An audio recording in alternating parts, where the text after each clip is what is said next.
there was a cover story in People magazine about, that it was not addictive and that it was just a fun party People drug. magazine. It gave you more energy and pep. I was all for energy and pep. And it was in the movie, it was in movie budgets, and it was Seriously? People go into meetings and studios and it'd be on the table. You're joking. Yeah. You're not joking. I'm serious. But then John Belushi died, and that's where people started to wake up, I think, about it, I kept going, but but addiction is like 3 stages. It's fun, and then it's fun with problems, and then it's problem. And then when you're in the problem stage, what do?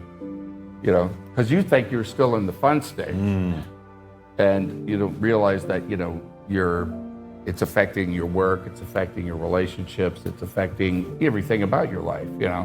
Becoming unmanageable there. And I had a band called the Eclectics back then, and we got a record deal. We played at the Palace Theater. We got a record deal that night, and we broke up that very night in the dressing rooms. Just like that movie, The Commitments. We broke up backstage after we had a record deal, and we broke up. It was because of me. Because, I was a mess, to tell you the truth. But I went home that very night, I went home, and I was lucky.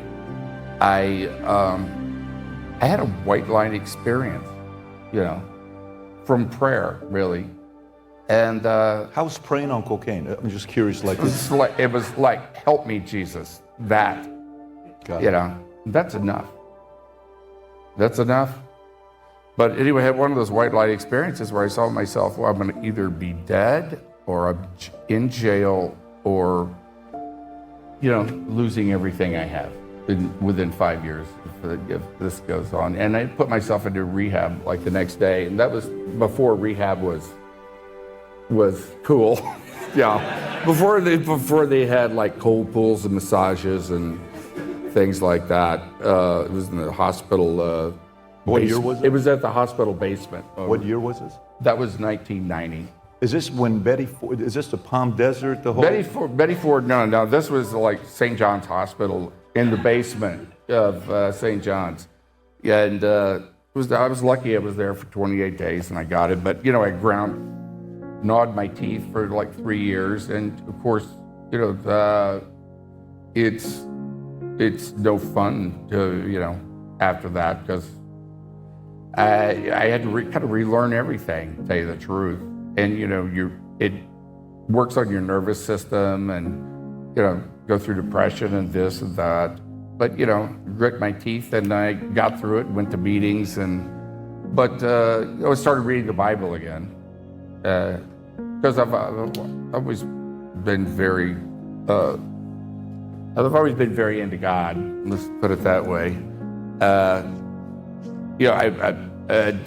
this time, I've read the Bible like about 5 times in my lifetime, and each time is very different. But I read it that time, and I was very struck by the red words of Jesus, and that's really what started me to really having a real personal relationship with God, instead of just out there, which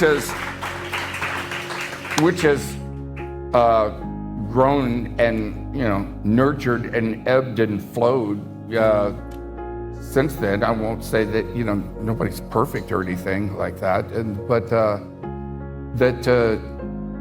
that relationship is with God is what we're all looking for to fill up that hole with drugs or whatever you're gambling, or whatever that feeling is, that exhilaration that we're all kind of looking for. That only doesn't work after a while with drugs and the rest of it. But that's the hole we're trying to fill. Did you ever watch the movie Walk the Line? Yeah. That scene where June has the guy coming in to try to give him the pills, and the father-in-law comes out with the shotgun and says, hey, you better get out of here. And right. He has to stay in bed, and he's going through the rehab side and trying to get that Yeah. You know, that's the part when you're going. I had a close friend of mine that couldn't get off of it, and we lost him May 2nd Yeah. It's a very hard thing when you lose a I've good had friend. a lot of close friends. Well, I won't say a lot, but I mean, I've had close friends who've died from it, you know, and by accident, or whatever it was. But you know, or some were trying to commit suicide with it, I guess, but one drug or another, or this or that and another. And you know, it's, for me, that's where the answer really lies.